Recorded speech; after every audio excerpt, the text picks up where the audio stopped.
Good morning, students. This is Raju Sharma. I hope all are you fine there and healthy. Very warm welcome in the first lecture of English of class 12th. Before start of today's lecture, I want to introduce you with your syllabus. In this year in English, we also have two books, Flamingo and Vistas. Vistas is for supplementary reader and Flamingo is literature.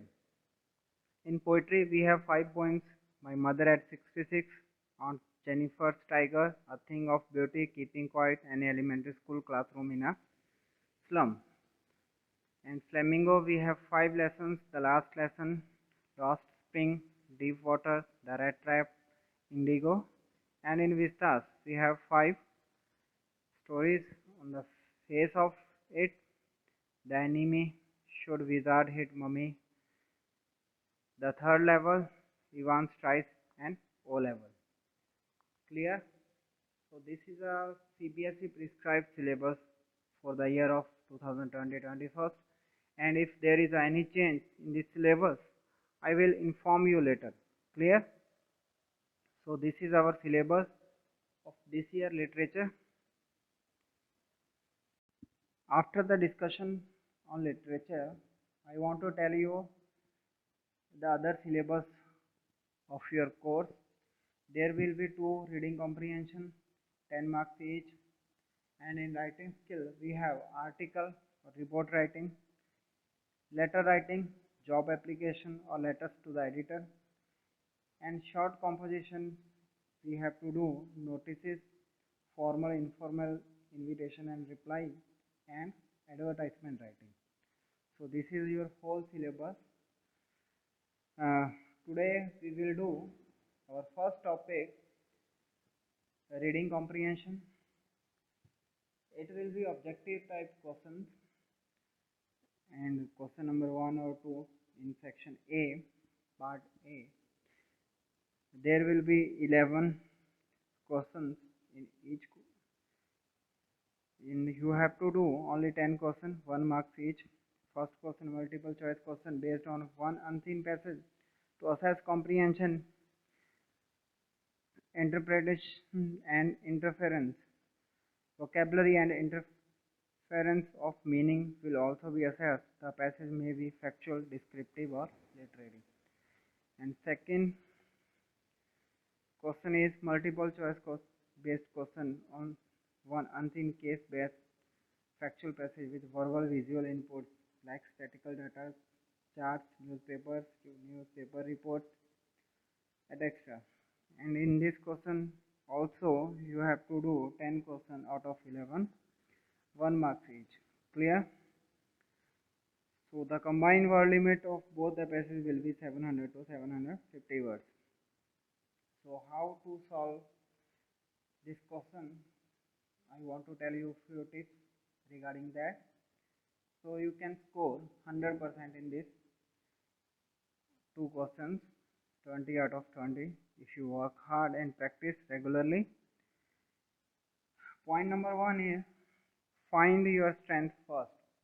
आपकी strength क्या है वो first ही आपको find करनी है. The conservative approach to solving a passage is to read the passage first and then go to the questions and solve them.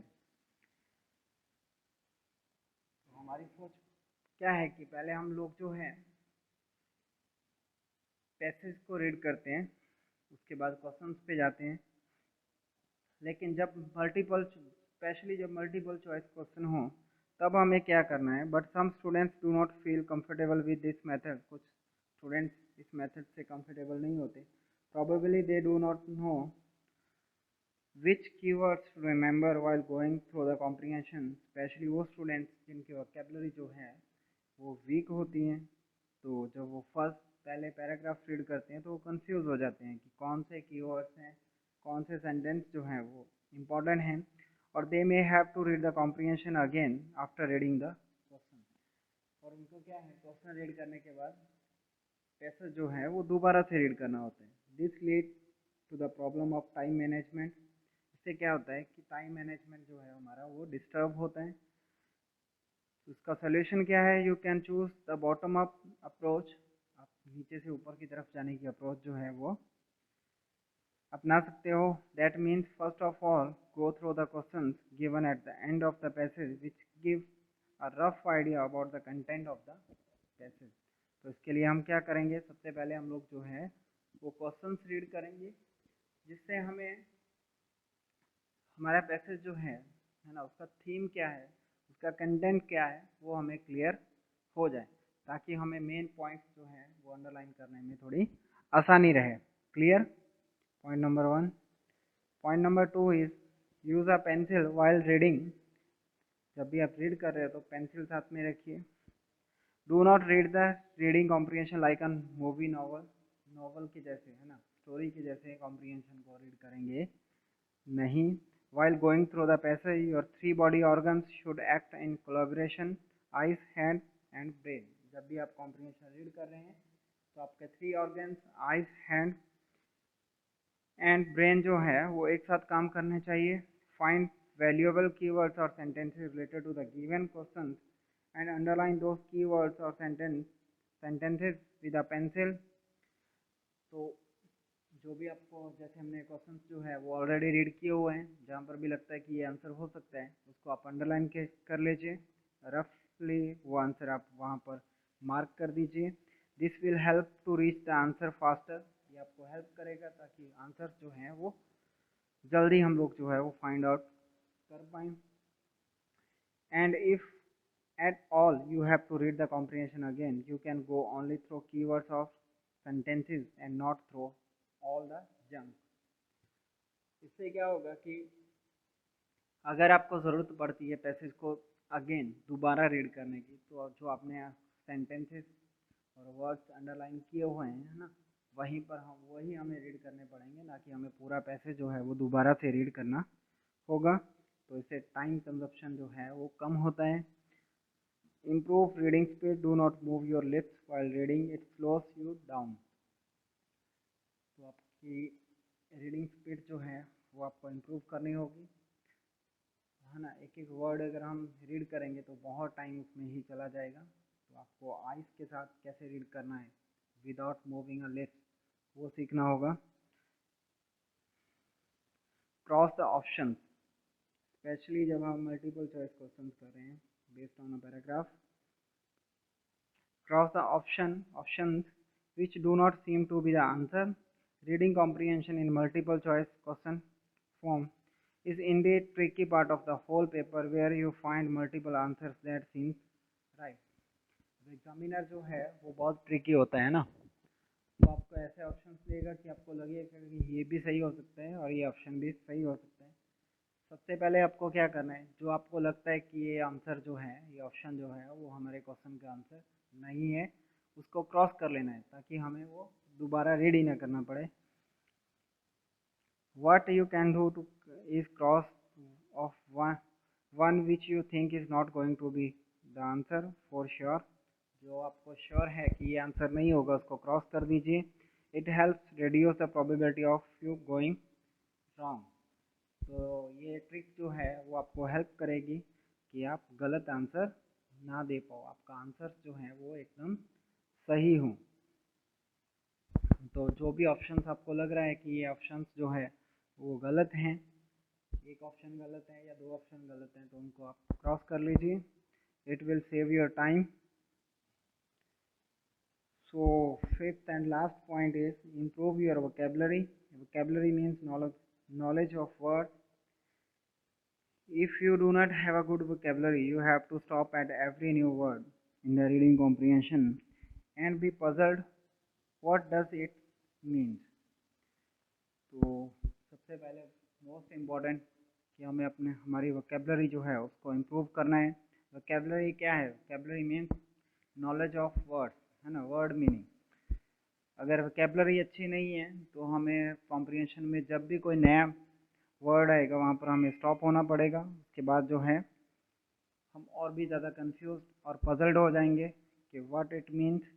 So when you don't know the meaning of a word, it becomes very difficult to understand the gist of the comprehension. अगर vocabulary अच्छी नहीं है तो जो हमारा comprehension है ना, उसका समरी क्या है, उसका कंटेंट क्या है, वो अंडरस्टैंड करने में हमें बहुत प्रॉब्लम होगी। Having a good vocabulary makes you understand the reading comprehension much easier.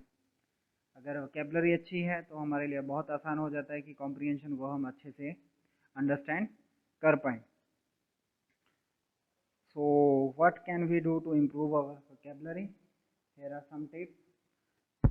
अच्छा, अगर आपको जैसे हम लोग रीड कर रहे हैं कोई भी कॉम्प्रिहेंशन, हमें वो पर्टिकुलर वर्ड जो है उसका मीनिंग नहीं पता है, तो बहुत ज़्यादा हमें माइंड जो है वो वहाँ पर लगाना नहीं है, टाइम वेस्ट करना नहीं है। Just read out the whole sentence.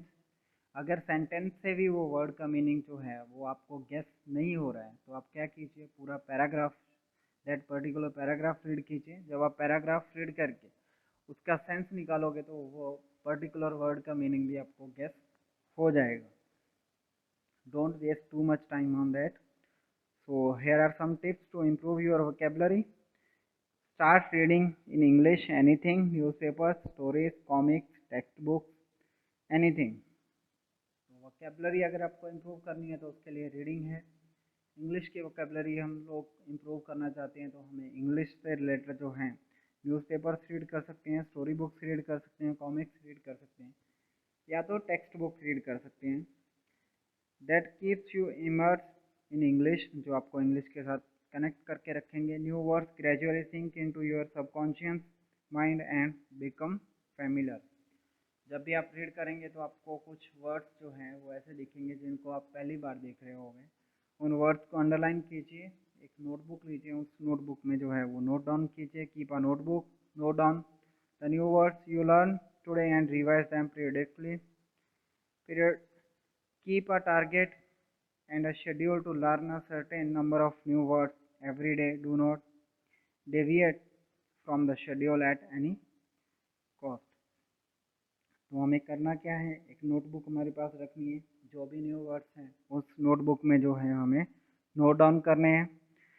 उसको हमें एक रेगुलर शेड्यूल टाइम पे रिवाइज करते रहना है। ऐसा नहीं है कि नोट डाउन किए और वो बुक जो है वो साइड में रख दी, फिर तो हम वो भूल ही जाएंगे।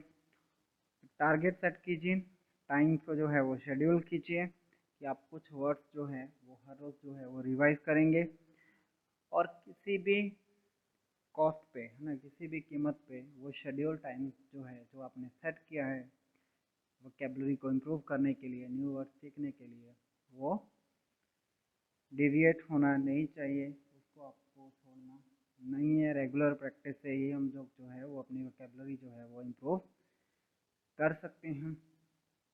तो कुछ टिप्स आपको बताए गए हैं ताकि आप 20 आउट ऑफ 20 मार्क्स जो है वो बोर्ड एग्ज़ाम में लेकर आ पाओ। देखो, ये 20 मार्क्स जो हैं वो हमारे पेपर के अंदर ही है, इसलिए हमें कुछ ज़्यादा एफर्ट करने की ज़रूरत नहीं है। हाँ, हमारी वोकेबलरी इम्प्रूव होनी चाहिए, अच्छी होनी चाहिए, और रेगुलर प्रैक्टिस होनी चाहिए, है ना, तभी हम लोग जो है वो 20 आउट ऑफ 20 मार्क्स जो हैं वो इजीली ला सकते हैं। तो ये जो मैंने आपको बताया ये रिवाइज सिलेबस था लास्ट ईयर का। इसमें अगर कुछ चेंज होता है then I will sure inform you about that. तो अभी तक कोई सिलेबस के रिगार्डिंग कोई नोटिफिकेशन सीबीएसई की तरफ से नहीं आया है, तो जो उनका प्रिस्क्राइब सिलेबस है लास्ट ईयर का वही हम लोग करेंगे। अगर कुछ चेंज होता है तो उसके हिसाब से हम लोग चेंज करेंगे। सो स्टूडेंट, तो ये हमारा फर्स्ट लेक्चर था। आई होप कि रीडिंग कॉम्प्रिहेंशन कैसे सॉल्व करना है आपने अच्छे से आपको समझ में आया होगा। फिर भी कोई डाउट है then we will solve it in our live session, and I will send you a PDF of some of passage so you can practice on that. Later I will send you also answer of those questions. So thank you very much. Thanks student for joining us. Thank you very much. Be healthy, take care of yourself and your parents. बिना काम से बाहर नहीं जाना है ना। Thank you very much, thanks for joining. Regular practice करनी है, और हम लोग जैसे ही भी आगे शेड्यूल होता है वो आपको बताते जाएंगे। आई होप कि आप लोग जो है वो बहुत अच्छा स्कोर करोगे बोर्ड एग्ज़ाम में special. Thank you very much.